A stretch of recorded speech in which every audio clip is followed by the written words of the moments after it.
Nyimbo zetu. Nyimbo zetu. Yes, ni nyimbo zetu. Ulikonitoa sijasahau, yote nimeandika moyoni. Karibu katika kipindi cha nyimbo zetu.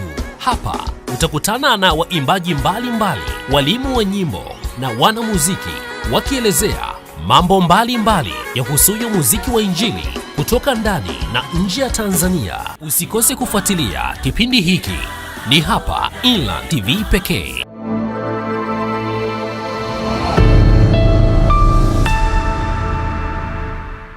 Naam, habari za wakati huu mtazamaji wa Inland Television popote pale ulipo, ni matumaini yangu kwamba mzima na buheri wa afya njema kabisa, na kwa mara nyingine tena ninao furaha kukukaribisha kwenye kipindi cha nyimbo zetu kutoka hapa Inland Television. Hiki ni kipindi ambacho kinaangazia masuala mbalimbali kuhusiana na uimbaji kiujumla.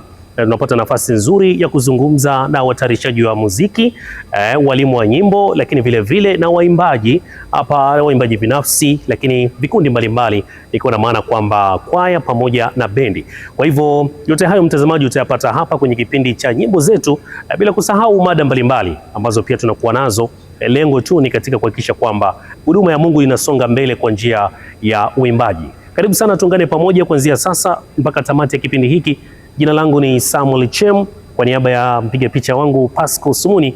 Basi nikusihi tuungane pamoja kuanzia sasa hadi tamati, ili ujue kwamba leo niko wapi na nini hasa ambacho nimekuandalia kwa siku ya leo. Karibu sana. Nyimbo zetu. Nyimbo zetu. Yes, ni nyimbo zetu. Ulikonitoa sijasahau, yote nimeandika moyoni. Karibu katika kipindi cha nyimbo zetu.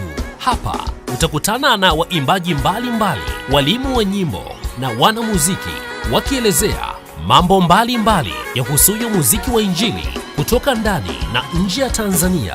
Usikose kufuatilia kipindi hiki. Ni hapa Inland TV pekee. Na mtazamaji, kama nilivyokujuza hapo awali kwamba nitakujuza kwamba leo niko wapi, na basi kwa siku ya leo kwa neema ya Mungu tumepata nafasi ya kufika hapa katika kanisa la AICT Sengerema Mlimani, kuzungumza pamoja na waimbaji mbalimbali ambao tuko nao hapa kwa siku ya leo. Tutakwenda kuzungumza mambo mbalimbali kuhusiana na uimbaji kwa ujumla, lakini kubwa zaidi tutakwenda kuangazia kuhusiana na mada yetu ambayo leo nimeiandaa mahususi kabisa kwa ajili ya kwako pia mtazamaji, kuhusiana na vikundi vingi vya uimbaji. Kwa nini baadhi ya vikundi vingi wamekuwa na ile kasumba ya kutokudumu na mwalimu?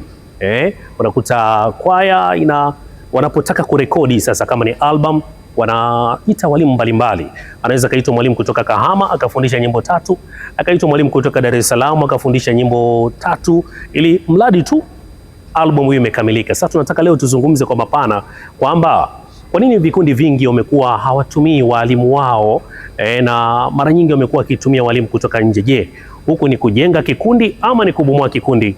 Hicho ndicho ambacho tutakwenda kukijadili zaidi kwa siku ya leo, na watumishi wa Mungu wako hapa tayari kwa ajili ya kuzungumzia mada yetu ya siku ya leo. Karibu sana. Nyimbo zetu. Nyimbo zetu. Yes, ni nyimbo zetu. Ulikonitoa sijasahau, yote nimeandika moyoni. Na mtazamaji, kama nilivyokujuza pale awali kwamba baadaye nitakuwa na watumishi wa Mungu, walimu pamoja na waimbaji kutoka katika kikundi cha AIC Sengerema Kwaya, na hivi sasa niko na watumishi wa Mungu hapa. Mtumishi wa Mungu, Bwana Yesu asifiwe. Amina, Bwana Yesu asifiwe. Amina sana. Habari ya uzima? Asante, nzuri. Habari ya uzima? Ni njema sana. Hongera kwa huduma. Asante sana. Ndio. Hongera pia. Asante sana. Tunashukuru Mungu. Tumetamani kufahamu kwa majina yako. Okay. Kwa majina yangu naitwa Alphonse Joseph Simbasano. Ndio. Lakini jina la Simbasano nafikiri ndio linafahamika sana. Ndio. Ukitaja tu Simbasano Sengerema utakuwa unanipata mimi. Sawa kabisa. Ndio.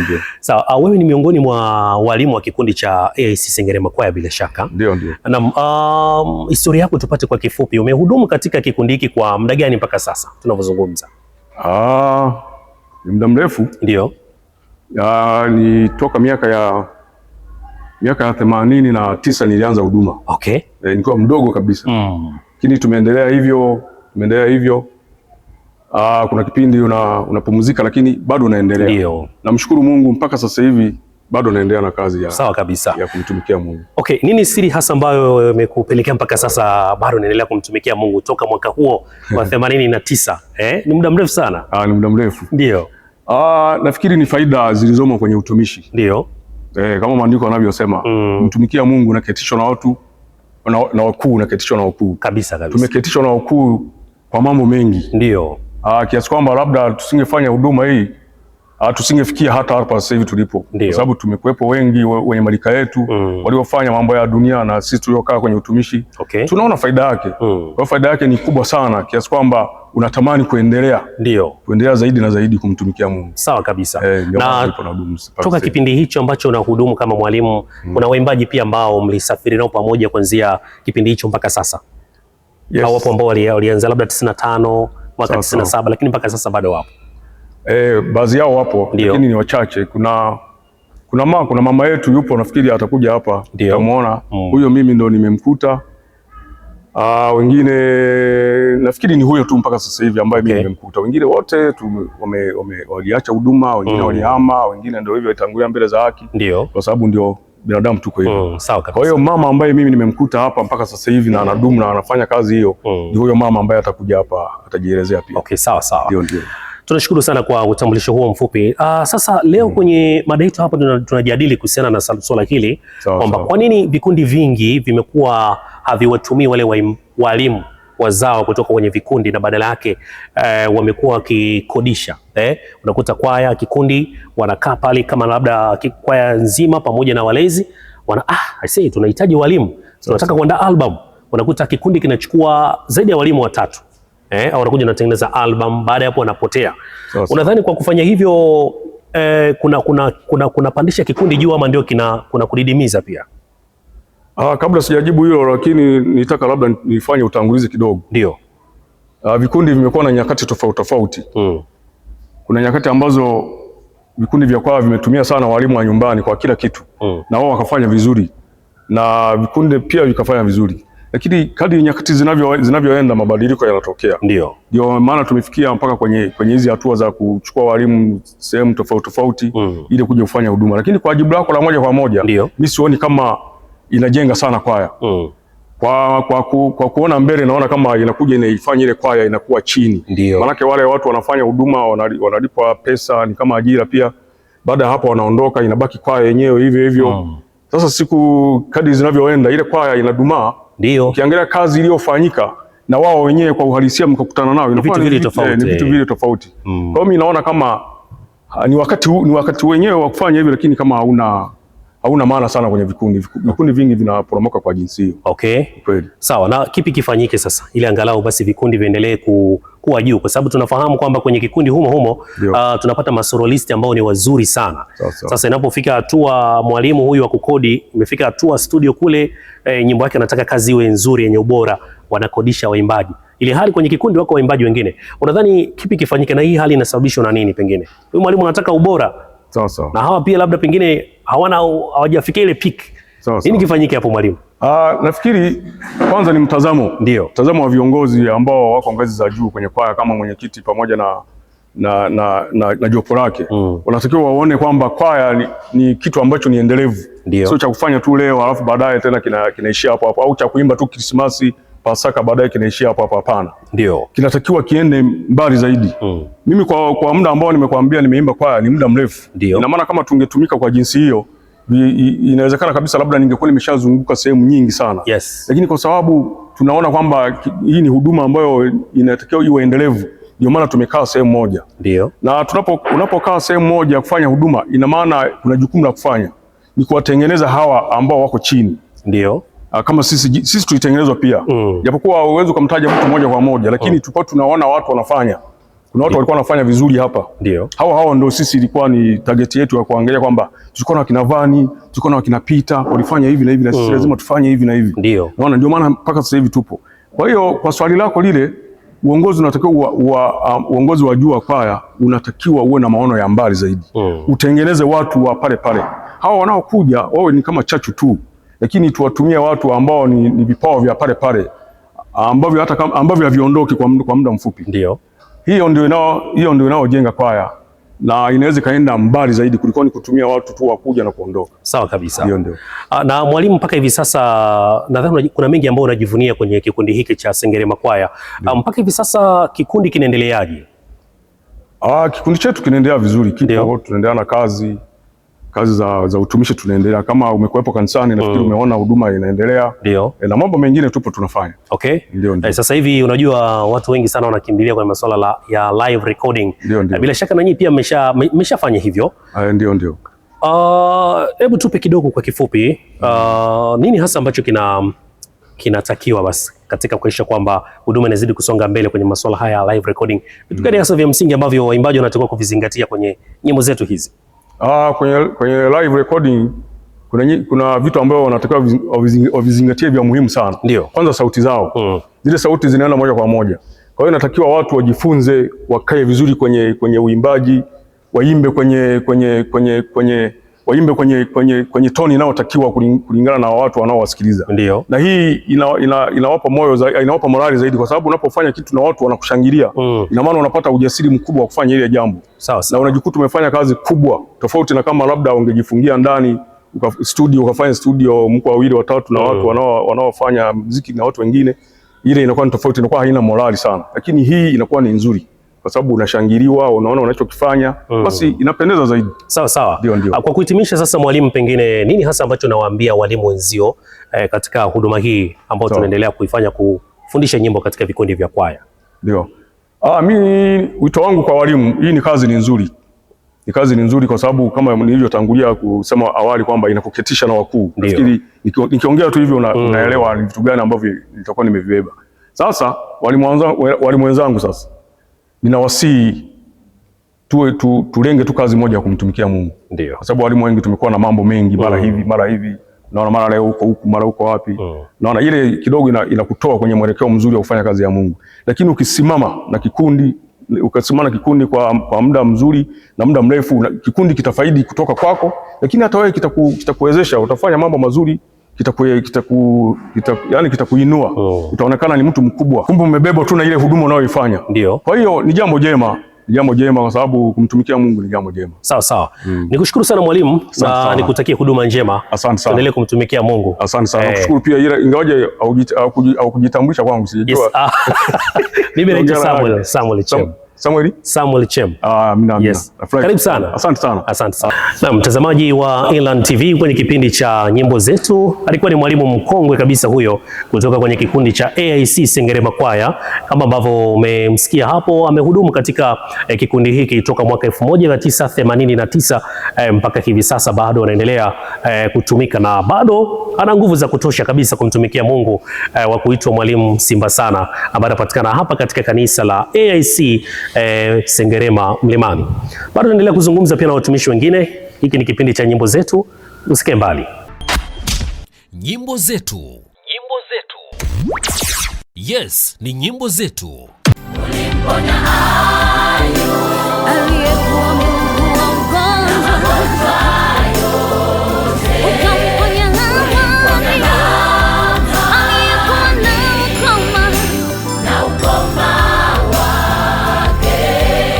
Ulimponya Ayubu aliyekuwa na magonjwa yote, ukamponya Naamani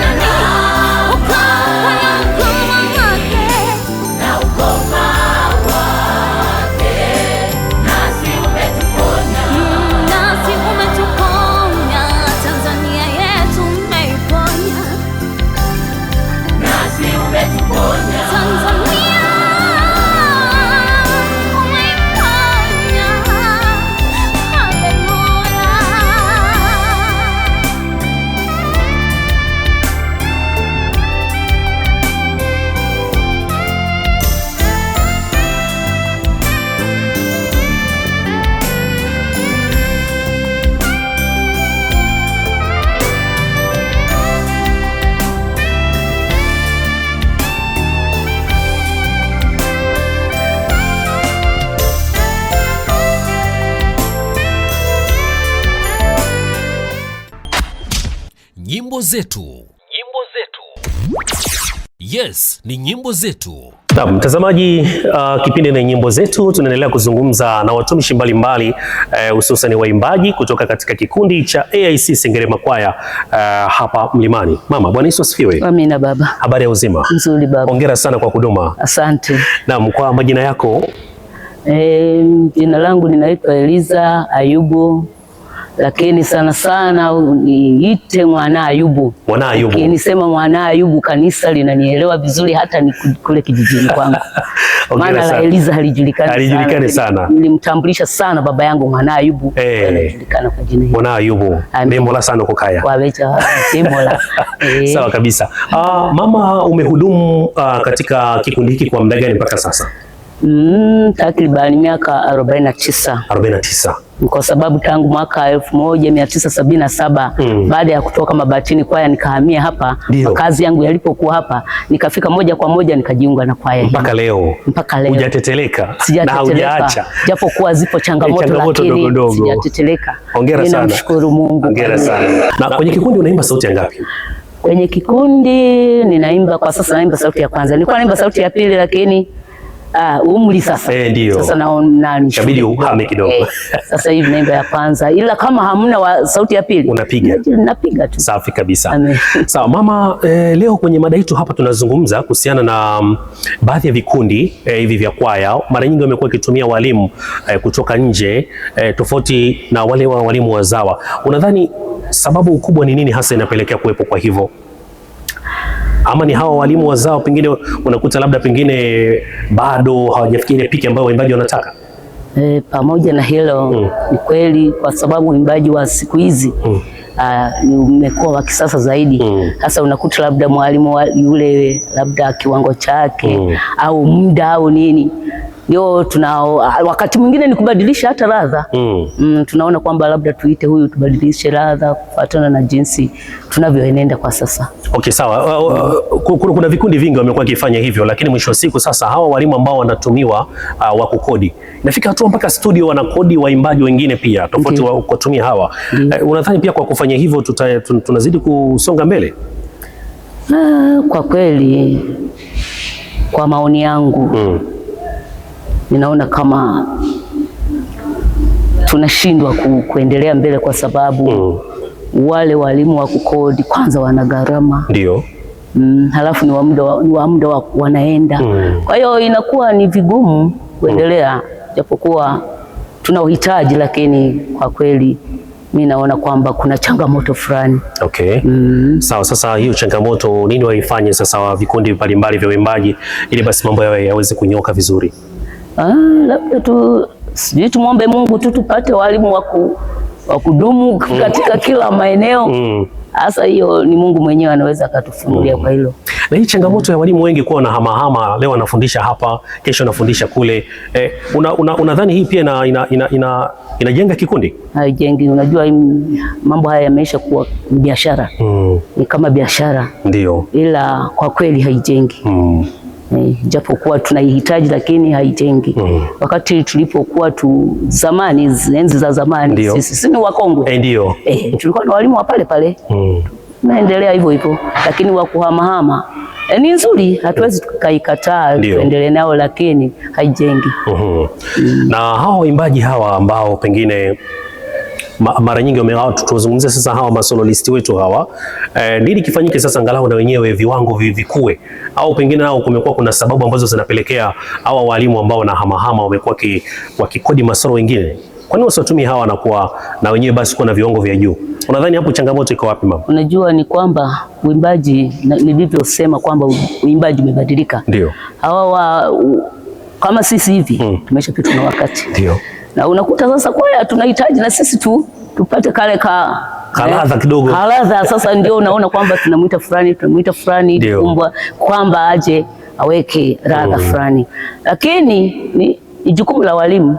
Hata wale wakudumu waliopo wakifundishwa kabisa, tunaweza kufanya vizuri tu. Mimi na imani. Sawa kabisa. Lakini hatuwezi kusema sasa kwa sababu nataka ladha tofauti tofauti. Okay.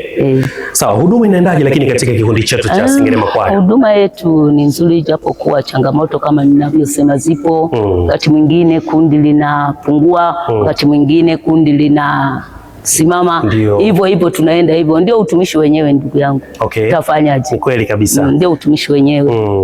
Sawa, mimi kabla sija kuaga hapa, labda kama una neno lingine la kuongezea hapo kwenye mada yetu ambayo leo tumeizungumza hapa kuhusiana na hii tabia baadhi ya vikundi kuwa wanachukua walimu kutoka sehemu mbalimbali. Wito wako hasa ni nini? Wito labda tuseme hivi tu kwamba tupate watu ambao sasa watasimamia vikundi viwango vya juu zaidi. Nilibandikwa cheo cha bwana nidhamu kwa ajili ya umri wangu tu, sio kwamba kwa Asante sana baba. Amina. Nyimbo zetu. Yes, ni nyimbo zetu. Na mtazamaji wa Inland TV, kipindi ni nyimbo zetu, na tunaendelea kuzungumza na watumishi mbalimbali wa Mungu kutoka katika kanisa hili la AIC Sengerema Mlimani. Baada ya kuwa tumezungumza na wana Ayubu, sasa kwenda kuzungumza pia na mama mwingine mkongwe kabisa katika kikundi hiki. Mama, Bwana Yesu asifiwe. Amina. Habari ya uzima? Namshukuru Mungu. Hongera sana kwa huduma. Tunamshukuru Mungu. Ndio. Huduma inaendaje lakini? Tunamshukuru Mungu kwa namna anavyotusimamia katika huduma yetu. Sawa kabisa. Tunamshukuru sana Mungu kwa kweli. Jambo jema. Kwa majina yako unaitwa nani? Majina yangu ninaitwa Gaudensia Vincent Mabura. Ndio. Lakini kwa jina maarufu kabisa ni Mama Zawadi. Mama Zawadi. Ndio. Zawadi ya jambo. Ni mzima. Sawa kabisa. Sawa mama, umehudumu katika kikundi hiki kwa muda gani mpaka sasa? Ni muda mrefu kidogo. Ndio. Nilifika mahali hapa nikitokea Geita vijana kwaya. Ndio. Nilikuwa na hudumu nao. Lakini imani yangu kwa mara ya kwanza nilikuwa ni mwarasi. Mwarasi, okay. Lakini kwa sababu nilikuwa na wito wa kumtumikia Mungu kwa njia ya uimbaji. Ndio. Niliokoka. Nilipookoka niliokolewa na kwaya moja ya Shinyanga inaitwa Tumaini. Ndio. Walifika Geita pale, baada ya kwenda kuwaona nikavutiwa sana na Mungu akaniokoa kwa njia hiyo. Tangia hapo nilianza huduma ya uimbaji. Huduma ya uimbaji mahali hapa Sengerema nilianza mwaka 89. Okay. Nilipofika mahali hapa nikaanza huduma ya uimbaji moja kwa moja hadi leo. Sawa kabisa. Na wakati huo unaokoka ulikuwa na kichocheo ndani yako kwamba niwe mwana kwaya? Kilikuwa ni kikubwa sana. Niimbe sauti ya kwanza au ya pili? Ni sauti ya kwanza. Ndio. Ya pili kidogo, ya tatu. Sawa kabisa. Mpaka leo bado una shine kwa Yesu. Nina shine vizuri mno. Amina sana. Amina. Sawa. Mama, hebu tuangalie kuhusiana na vikundi vyetu hivi. Mara nyingi sana kuna vikundi vingine ambavyo wamekuwa hawana utaratibu wa kutumia walimu wazao kwenye kwaya zao. Unadhani tatizo ni nini hasa? Pale ambao hawana nani ya kutumia walimu wazawa kama sisi. Ndio. Ni wale ambao wanaohitaji aidha uimbaji ambao labda yule mwalimu mzawa hana upendeleo nao. Kwa sababu wanaweza labda wakaamua wao wenyewe kwamba na sisi tutumie mtindo huu. Ndio. Sasa ndio wanaamua sasa kutafuta walimu wengine kwa ajili ya kuja kuleta mabadiliko.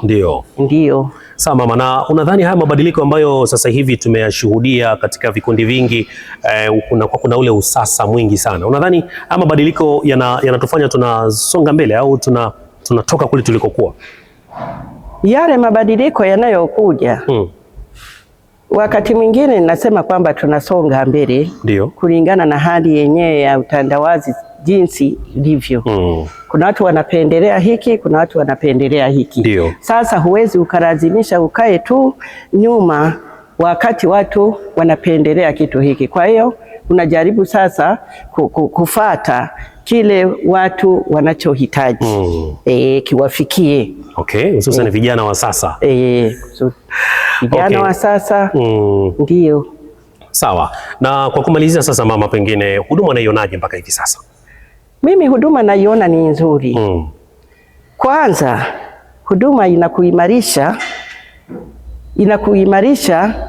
unakuwa yani unasimama katika neno. Ndio. Unamjua zaidi Mungu wako wa kweli. Na katika huduma hii, kwanza kabisa unatakiwa utumike, ukubali kwamba ninayemtumikia ni Mungu. Ndio. Ili uweze kutumika ukiwa uko vizuri. Ukilijua hilo kwamba ninamtumikia Mungu wangu, huwezi ukaleta changamoto yoyote. Changamoto zinakuja kwa sababu unaweza ukajikuta kwamba kuna mwimbaji mwingine anakuja hamjui Mungu. Ndio. Hajui anayemtumikia. Sasa kama hajui anayemtumikia, ni lazima tu mtapata shida kidogo. Lakini kumbe waimbaji wote tunatakiwa tunaposimama kutumika, tujue kwamba tunayemtumikia ni nani. Amina, amina. Ndio. Sawa mama, mimi nikushukuru sana na nikutakie huduma njema. Asante na kwako. Mungu aendelee kukutumia. Amina. Siku zote za maisha yako. Amen. Asante sana. Amina. Nyimbo zetu. Nyimbo zetu. Yes, ni nyimbo zetu. Hapo zamani za kale yalikuwepo magonjwa katika nchi, lakini Bwana uliyaondoa, wanadamu wakawa salama.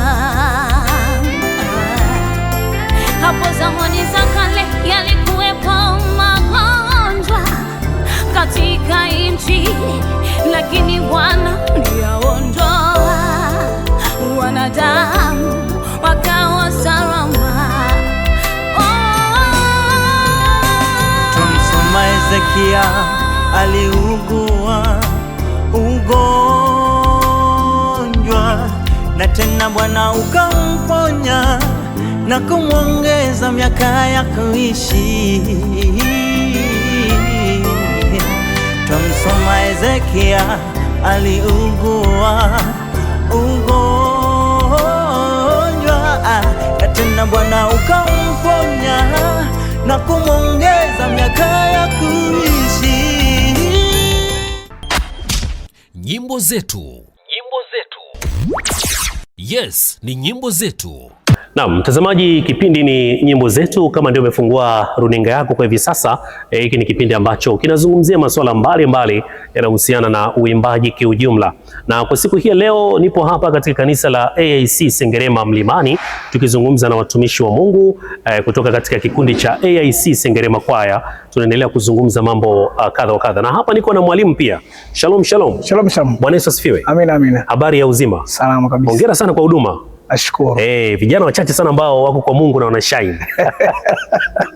Karibu sana. Kwa jina lako tunatamani kukufahamu. Mimi majina naitwa Michael Kapesa. Michael Kapesa. Yes. Ndio. Ni mwalimu msaidizi wa kwaya hii ya Sengerema Kwaya. Naam.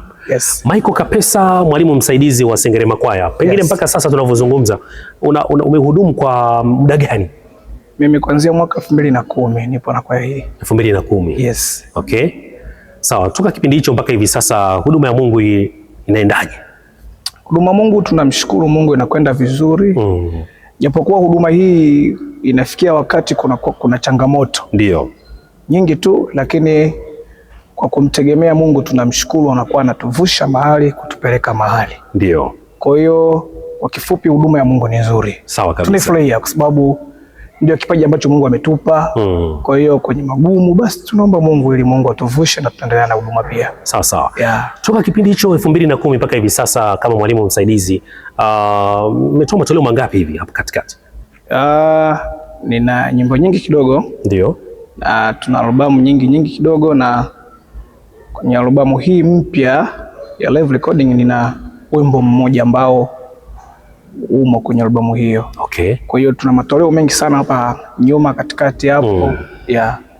Sawa sawa. Mengi kidogo, yes. Okay, na hayo matoleo yaliyopita pia kuna nyimbo zako ambapo pia zimetunda. Hayo matoleo ya nyuma sikuwepo na nyimbo zangu. Okay. Yes. Sawa kabisa. Zipo ambazo wanaimba live.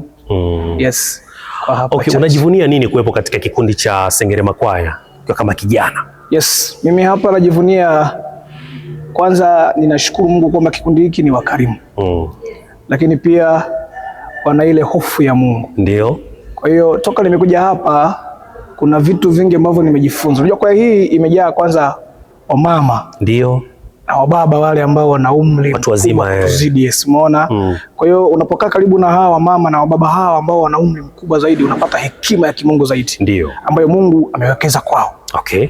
Kwa hiyo kikubwa ambacho mimi huwa nafurahia sana Sengerema Kwaya ni ile hali ya kimungu ndani yao. Hasa kwa hawa mama. Kwa hiyo kitu ambacho nakifurahia sana kukaa kwenye kikundi hiki. Sawa sawa. Yes.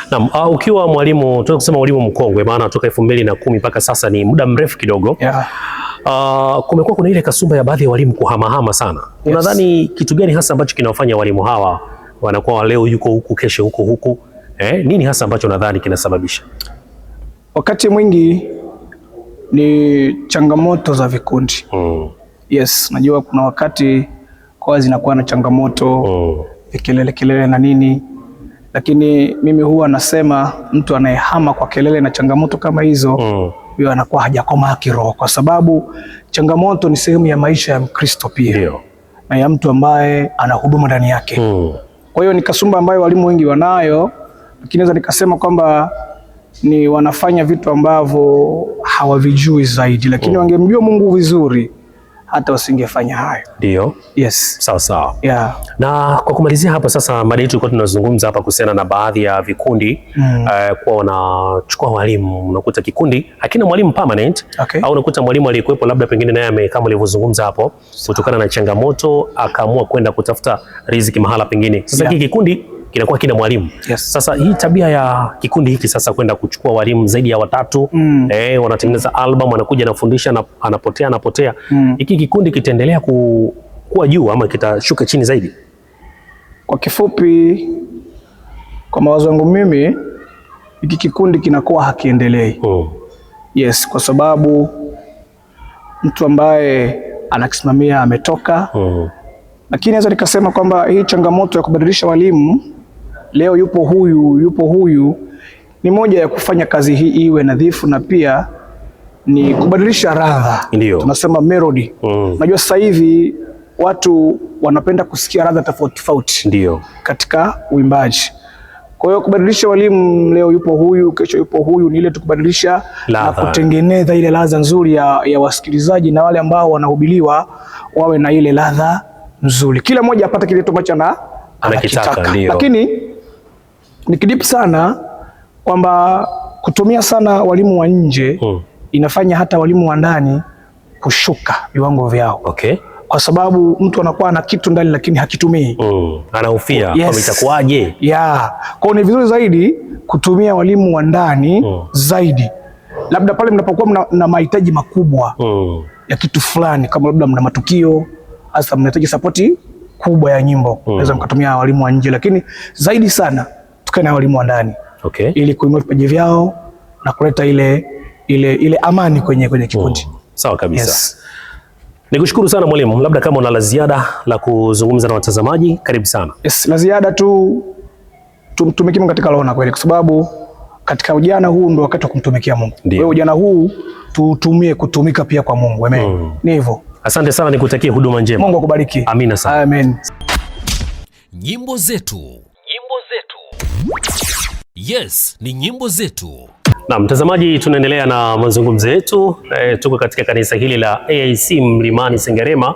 Kipindi ni nyimbo zetu, tukiendelea kuzungumza na watumishi mbalimbali wa Mungu, na hapa pia tuko na mtumishi wa Mungu mwingine. Bwana Yesu asifiwe mtumishi. Amina, Bwana Yesu asifiwe. Amina, habari ya uzima? Njema. Huduma inakwendaje? Huduma inaenda vizuri kabisa. Safi kabisa. Ndio. Kwa jina lako? Mimi naitwa Benjamin Obedi Mkajakamba. Mkajakamba. Ndio. Okay. Mwenyeji wa hapa Sengerema? Mimi ni mwenyeji wa Sengerema. Ndio. Kabisa. Sawa. Katika huduma pengine una muda gani mpaka sasa una huduma? Kupitia kwa neema ya Mungu, kupitia hili kundi la AIC Sengerema nina umri wa miaka 20 ndani ya kundi hili. Toka umejiunga? Toka nimejiunga. Sawa kabisa. Toka kipindi hicho ulipojiunga mpaka hivi sasa, huduma vipi? Inaendeleaje? Huduma inaendelea vizuri kabisa. Tumeendelea kumtumikia Mungu, lakini pia tumeendelea kukua. Ndio. Kila siku. Walikuwa wachache, sasa hivi ni kundi kubwa.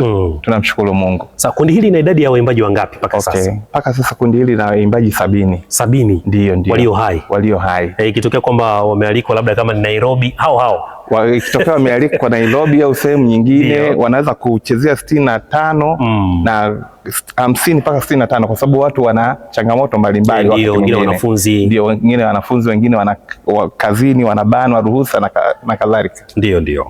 Sawa. Bila shaka pia wewe ni kiongozi katika kikundi hiki. Ndio. Mwambie mtazamaji wewe ni nani pia kwenye kikundi?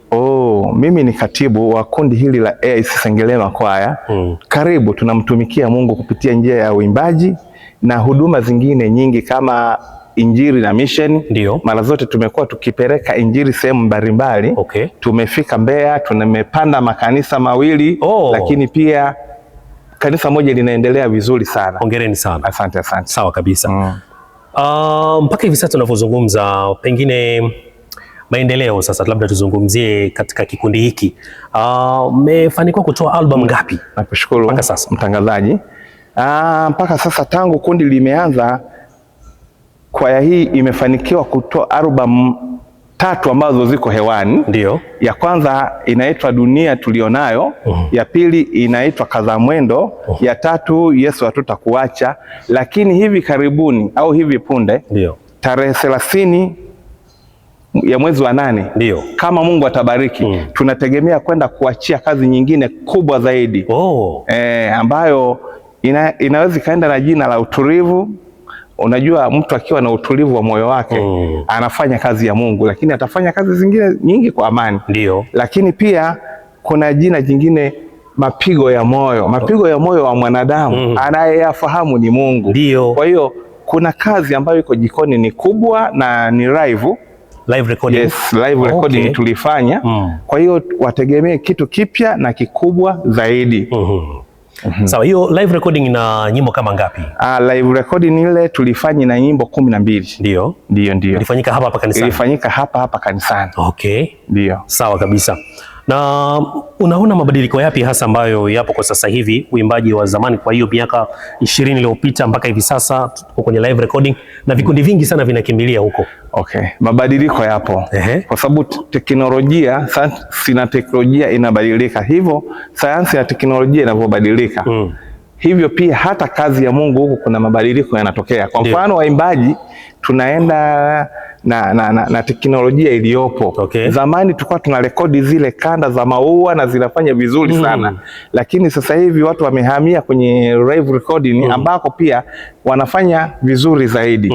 Lakini tofauti iliyopo na sasa, zamani tulikuwa tunaimba na kitu kilichokuwa kinatawala ilikuwa ni style. Mtu anacheza vizuri ili watu waburudike, washangilie kwa kuona style zile na nyimbo pia. Lakini kwa sasa hivi watu tunajali sana ujumbe, umfikie ujumbe, lakini pia hiyo kazi ifanye kazi ya Mungu, ikiwa ni pamoja na kuhubiri, ikiwa ni pamoja na kuponya, ikiwa ni pamoja na kumhamasisha mtu kumtafuta nani? Kristo.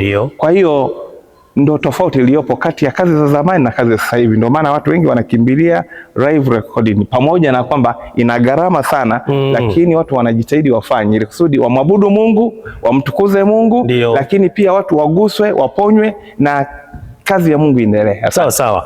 Umezungumza kuhusiana na hayo mabadiliko ya teknolojia, lakini pia kuna vikundi ambavyo wao hata ile kusema kwamba kurekodi hiyo ya kwenye maua bado haijapata nafasi. Labda unawaambia nini, kwa sababu pia live recording inahitaji maandalizi pia?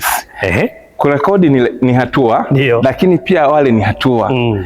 Waendelee kumtumikia Mungu bila kukata tamaa, kwa sababu hata wale ambao walirekodi kuanzia maua mpaka hapa walipofikia, kuna hatua walizoanza nazo. Hawakuanza tu kurekodi, walianza kuimba. Kwa mfano kwaya yetu Napewa Historia ilianza mwaka 1973. Napewa Historia ilianza na kupiga chuma, zile chupa zile chuma kwanza chuma vinagongwa, lakini pia chupa, lakini pia kulikuwa na ususi fulani ulikuwa unafanyika, wanaweka vitu ndani, wanachekecha hivi na ngoma.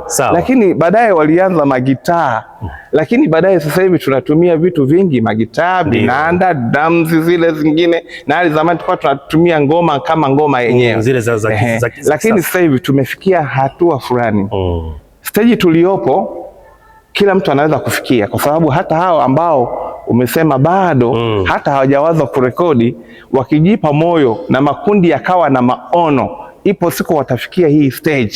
Lakini pia kwenda mbele ni maono. Ndio.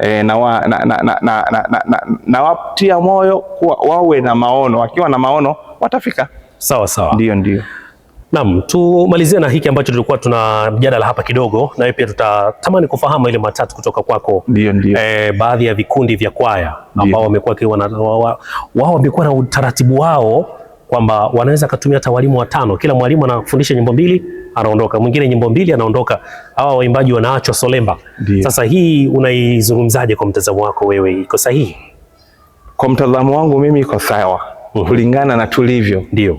Kwa maana kwamba kabla tulikuwa na mwalimu mmoja, hata sisi tulikuwa na walimu wa kwetu, tunao mpaka sasa hivi ambao ni permanent, lakini baadaye ili kupata ladha fulani kutoka sehemu nyingine na sehemu nyingine, inabidi sasa mlete, na mkileta mwalimu mnaweza mkamwambia kwamba sisi tunataka wimbo unaokuja uwe na mahadhi haya, ili kusudi nyimbo tulizonazo ni hizi, ili mpate mchanganyiko wa nyimbo, na mkienda sehemu mkiwa mnahudumu watu wapate kile walichotarajia kupata kwenu. Maana sisi tunahudumu mikutano ya nje na ibada za ndani na mikutano mingine ya Injili ambayo ina watu hata ambao hawamjui Mungu. Wamekuja kwa ajili ya kumjua Mungu. Wengine wanapenda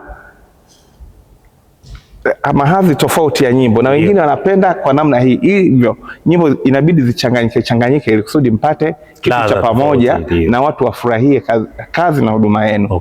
Ndio maana kwangu mimi, kwa mtazamo wangu iko sawa, ingawa mimi wanaongea na watu wengi hata hapo kanisani, wale watu wa zamani inawapa tabu sana kuelewa.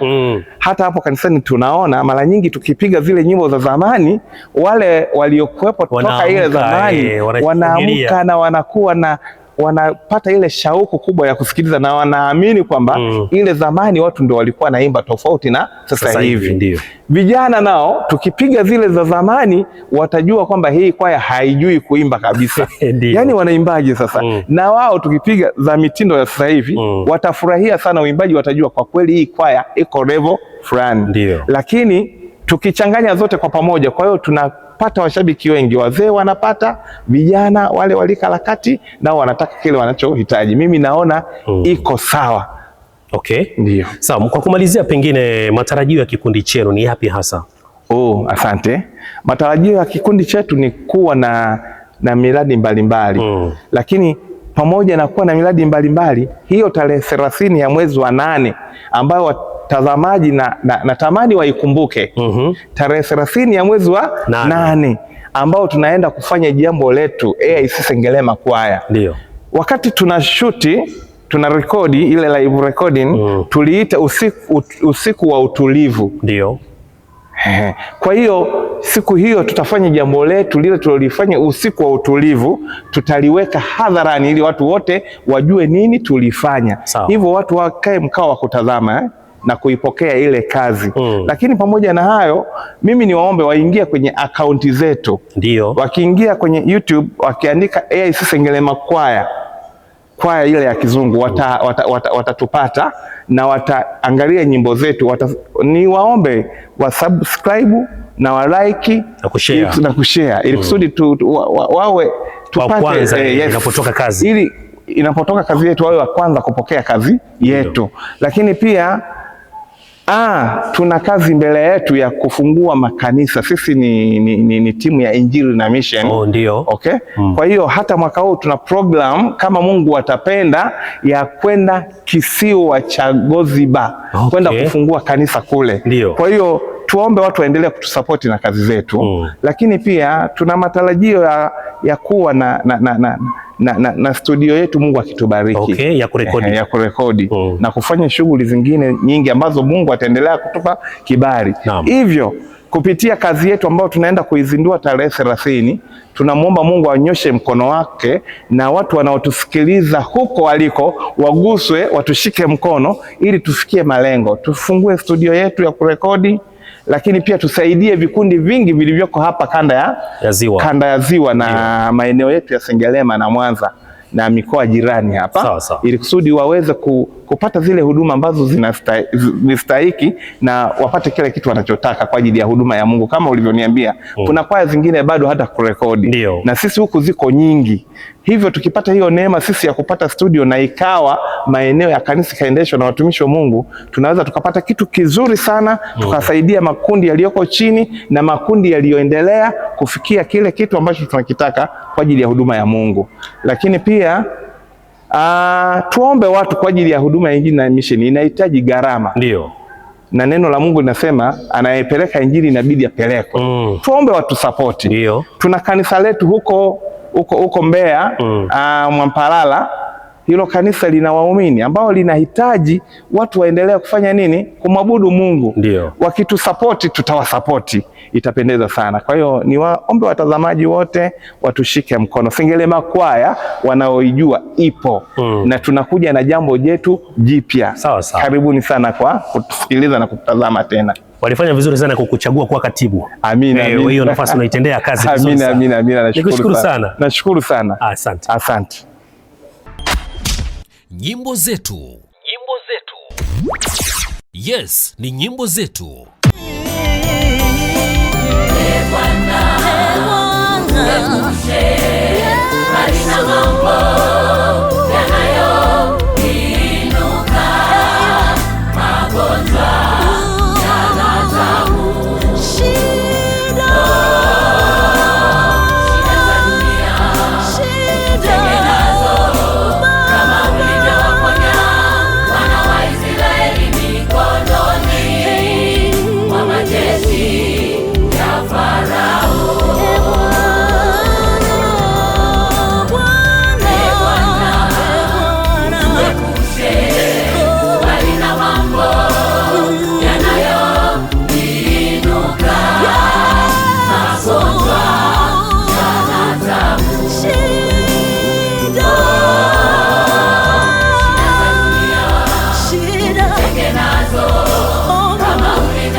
Mungu wa Yakobo, sante kwa kutuponya, sante kwa ajili ya Tanzania. Tunakushukuru kwa ajili ya rais wetu na Watanzania wote. Sante kwa kutuponya na ugonjwa huu wa korona. Pokea sifa Bwana Yesu. Jina lako litukuzwe.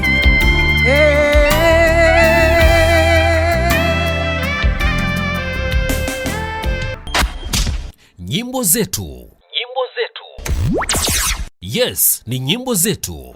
Na mtazamaji wa Inland TV kwenye kipindi cha nyimbo zetu, hayo ndio yale ambayo tulikuwa tumekukusanyia kwa siku ya leo, na umepata kujifunza mengi sana kutoka katika kikundi hiki cha AIC Sengerema Kwaya hapa Mlimani. Tulikuwa na mengi sana ambayo tumeyajadili, na kubwa zaidi tulikuwa tukiangazia kuhusiana na tabia ya baadhi ya vikundi vya kwaya kuwa wanatumia walimu kutoka maeneo mbalimbali, na walimu hao wanapofika sasa hapo unakuta mwingine anafundisha nyimbo 2, mwingine anafundisha nyimbo 3, lengo tu album itimie na kikundi basi kiweze kutengeneza nyimbo ambazo ni bora na mwisho wa siku sasa waweze kuingia sokoni. Lakini umesikia mengi sana ambayo wameyazungumza watumishi wa Mungu. Kwa hivyo nawe pia mtazamaji una nafasi ya kuendelea kutafakari na kuchukua hatua kuhusiana na mada ambayo tumekuwa nayo kwa siku hii ya leo. Mimi sina la ziada kutoka katika kanisa hili la AIC Sengerema Mlimani, ambapo tulifika hapa na tumezungumza mengi sana na watumishi wa Mungu, na vile vile umepata kufahamu mengi kuhusiana na kile ambacho wanakwenda kukifanya tarehe 30 ya mwezi wa 8. Kwa hivyo usikose pia na wewe kuendelea kuwafuatilia katika mitandao yao ya kijamii mbalimbali. Andika tu Sengerema Kwaya, AIC Sengerema Kwaya, na utawapata hapo na utabarikiwa sana na huduma yao. Mimi ni Samuel Chem kwa niaba ya Pasco Sumuni ambaye anahakikisha kwamba kila kitu kinakwenda vizuri. Nikutakia utazamaji mzuri wa vipindi mbalimbali vinavyoendelea kutoka hapa runinga ya Inland. Mungu akubariki sana. Nyimbo zetu. Nyimbo zetu. Yes, ni nyimbo zetu. Ulikonitoa sijasahau, yote nimeandika moyoni. Karibu katika kipindi cha nyimbo zetu. Hapa utakutana na waimbaji mbalimbali, walimu wa nyimbo na wanamuziki wakielezea mambo mbalimbali yahusuyo muziki wa Injili kutoka ndani na nje ya Tanzania. Usikose kufuatilia kipindi hiki ni hapa Inland TV pekee.